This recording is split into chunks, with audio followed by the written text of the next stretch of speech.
तो एक और इम्पोर्टेंट टॉपिक की बात कर रहे हैं और काफ़ी बार ये सवाल पूछा जाता है मुझसे।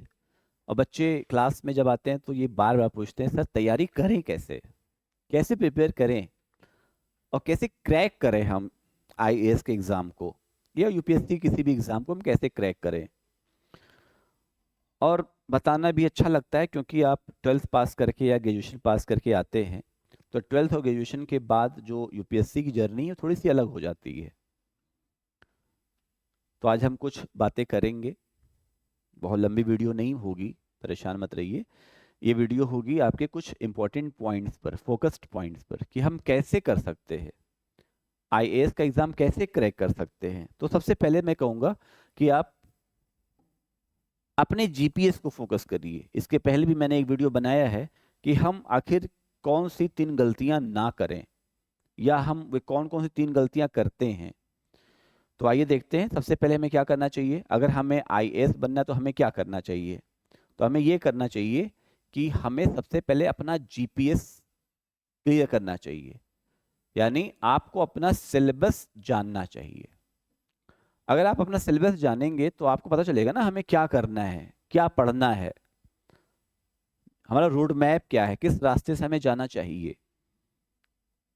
चाहे हम जीएस की बात करें, चाहे आपके ऑप्शनल की बात करें, चाहे हम आपके सी सेट की बात करें। तो अगर आप जीएस की पढ़ाई कर रहे हैं तो आपको जीएस का सिलेबस पता होना चाहिए। आप ऑप्शनल चूज कर रहे हैं तो आपको ऑप्शन के बारे में पता होना चाहिए। First of all you should know what is your GPS, what is your road map, और आपका सिलेबस क्या होना चाहिए। फिर दूसरी बात यह है कि आप यूपीएससी का जो एग्जाम ले रहे हैं, जैसे अगर हम कहें कि आप यूपीएससी में आईएएस का एग्जाम ले रहे हैं, तो फिर आईएएस का एग्जाम का स्ट्रक्चर क्या है ना, उसका पूरा ढांचा क्या है, क्या क्या चीजें आती हैं। पीटी है तो पीटी में क्या आता है, मेंस है तो मेंस में क्या आता है, इंटरव्यू है तो इंटरव्यू में कैसे सवाल पूछे जाते हैं, ये सब आपको पता होना चाहिए। तो कहीं ना कहीं से आपको ये नॉलेज होनी चाहिए कि हम देखें अपना पीवाईक्यू, यानी प्रीवियस ईयर क्वेश्चंस पेपर को देखें और वहां से आइडिया लगा लें कि अच्छा ये पूरा हमारे एग्जाम का स्ट्रक्चर है और इस तरीके से हमें अपनी तैयारी करनी है। तीसरी बात क्या होनी चाहिए, अब जो सबसे बड़ा कंफ्यूजन क्रिएट होता है वो ये है कि हम क्या पढ़ें, हमारे सोर्सेज क्या होने चाहिए। यही आपको बर्बाद कर देता है। आप मल्टीपल सोर्सेज यूज कर लेते हैं, तो मल्टीपल सोर्सेज नहीं यूज करने चाहिए। आपके सोर्सेज कैसे होने चाहिए, लिमिटेड होने चाहिए। एक कहावत है ना इंग्लिश में, क्या कहावत है, read 1 book 10 times not 10 books 1 time. आप एक किताब को बार बार पढ़िए ताकि उस किताब के बारे में आपको अच्छे से जानकारी हो जाए। आप 10 किताब को एक बार पढ़ेंगे, दैट इज नॉट नॉवेल ना। आप नॉवेल तो पढ़ नहीं रहे हैं, आप कोई कहानी की बुक तो पढ़ नहीं रहे हैं। इसलिए आप अपने जो सब्जेक्ट की बुक्स हैं या जो जीएस के पॉइंट ऑफ व्यू से बुक्स आप पढ़ रहे हैं उसको बार बार पढ़िए, जिसको हम क्या कहते हैं, रिकॉल स्टडी, बार बार रिवाइज करना। तो हम रिसोर्सेस को क्या रखेंगे, लिमिटेड रखेंगे। हम देख लेंगे हमारा पीवाईक्यू कहाँ से कवर हो रहा है और हमारा रिसोर्स लिमिटेड रखेंगे, ठीक है। फिर इस रिसोर्स लिमिटेड में इंपॉर्टेंट क्या है कि हम अपने बेसिक्स को स्ट्रॉन्ग करें। बेसिक्स यानी फाउंडेशन, हमारा फंडामेंटल अच्छा होना चाहिए। तो फंडामेंटल कैसे अच्छा होगा, तो फंडामेंटल अच्छा करने के लिए लोग सजेस्ट भी करते हैं कि आपको एनसीईआरटी पढ़नी चाहिए। आप एनसीईआरटी पढ़िए। देखिए एनसीईआरटी सिलेक्शन नहीं होगा, हम बार बार कह रहे हैं, सिर्फ एनसीईआरटी पढ़ने सिलेक्शन नहीं होगा, लेकिन एनसीईआरटी नहीं पढ़ेंगे तो बिल्कुल नहीं होगा, ठीक है। आप एनसीईआरटी नहीं पढ़ेंगे तो बिल्कुल नहीं होगा, लेकिन सिर्फ एनसीईआरटी पढ़ने से नहीं होगा। तो एनसीईआरटी क्यों पढ़ रहे हैं, ताकि हमारा बेसिक कॉन्सेप्ट अच्छा हो जाए, हमारा फाउंडेशन अच्छा हो जाए, ठीक है। जैसे इकोनॉमी में क्या बताते हैं, आपका नेशन इनकम कहीं नहीं पूछा जाता है, लेकिन अगर नेशन इनकम चैप्टर नहीं पढ़ेंगे तो आप आगे चैप्टर समझ ही नहीं पाएंगे। इसलिए जरूरी है एनसीईआरटी पढ़ना, ठीक।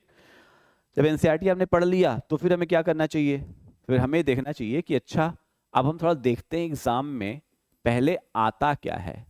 तो हम अपने प्रीवियस ईयर पेपर को ले लीजिए, सीधे आप किसी बुक्स को मत आइडियल बनाइए।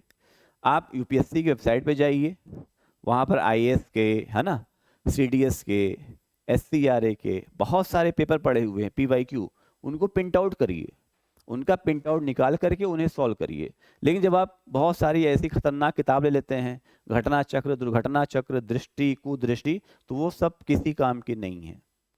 है ना। तो मेरा बस मतलब ये है कहने का कि आप रियल प्रिपरेशन करें, है ना, एब्सोल्यूट स्टडी करिए आप।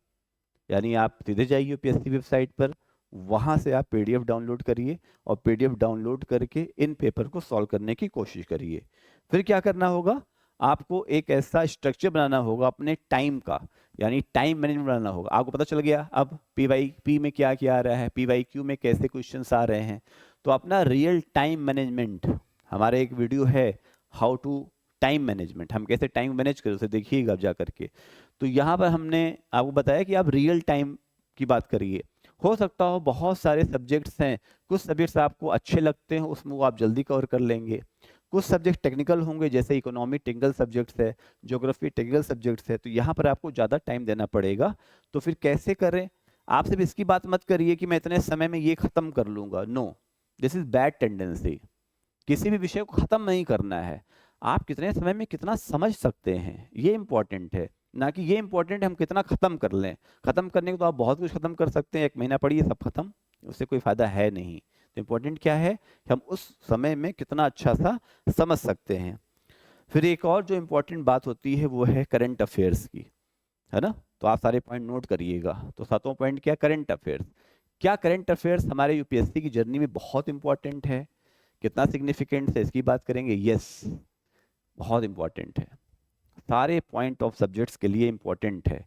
यानी आप कुछ भी पढ़ रहे हैं, अगर उसका आपने अपडेशन नहीं यूज किया, उसका करंट टॉपिक नहीं यूज किया, तो फिर आप अच्छा नहीं कर पाएंगे। इसलिए ज़रूरी है कि हम इकोनॉमी में, ज्योग्राफी में, सोसाइटी में, सोशियोलॉजी में, हिस्ट्री में कहीं भी पढ़ रहे हों, हमें देखना पड़ेगा उसका करंट वाला टॉपिक कितना वैल्यू ऐड कर रहा है। और ये सब पढ़ने के बाद सबसे इंपॉर्टेंट क्या है, रिवीजन। आप रिवीजन पर जाइए। अगर आप रिवीजन नहीं कर पा रहे हैं तो आपका पढ़ना सब बर्बाद है। तो रिवीजन मस्ट है, ज़्यादा ज़्यादा रिवीजन करिए, है ना। एक बात को 10 तरीके से पढ़िए, लेकिन उसी एक बात को पढ़ना है, उसी एक बात को 10 बार पढ़ना है, दैट इज मोस्ट इंपॉर्टेंट।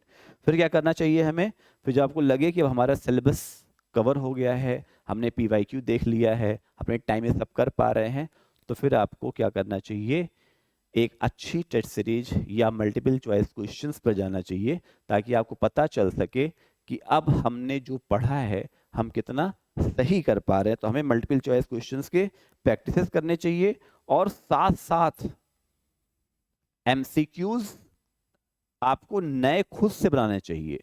आप न्यूज़पेपर पढ़िए, आप मैगजीन पढ़िए, आपको खुद आइडिया लगेगा कि हमारे MCQs ये आ सकते हैं, ठीक है।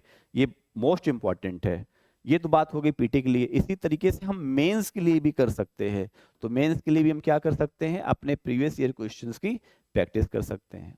और जो सबसे इंपॉर्टेंट बात है इस पूरी जर्नी में, वो क्या है, पेशेंस, धैर्य। आपको धैर्य रखना पड़ेगा, आपको अपना टेम्परामेंट शो करना पड़ेगा, आपको स्मार्ट टेम्परामेंट से तैयारी करनी पड़ेगी। अगर आपके पास पेशेंस नहीं है तो फिर आप इस एग्ज़ाम में मत बैठिए। आप 1 साल पढ़ेंगे, 2 साल पढ़ेंगे, 3 साल पढ़ेंगे, नहीं होगा, तो फिर आप क्या करें, हो ही नहीं रहा है। तो यहाँ पर keep patience, keep calm, composer, बहुत आपको अच्छे से बढ़िया से लग करके पढ़ना पड़ेगा। तब आप कह सकते हैं मैं IAS की प्रिपरेशन के लिए मेंटली एंड फिजिकली फिट हूँ। इसके आगे बात करेंगे अगली वीडियो में। Thank you.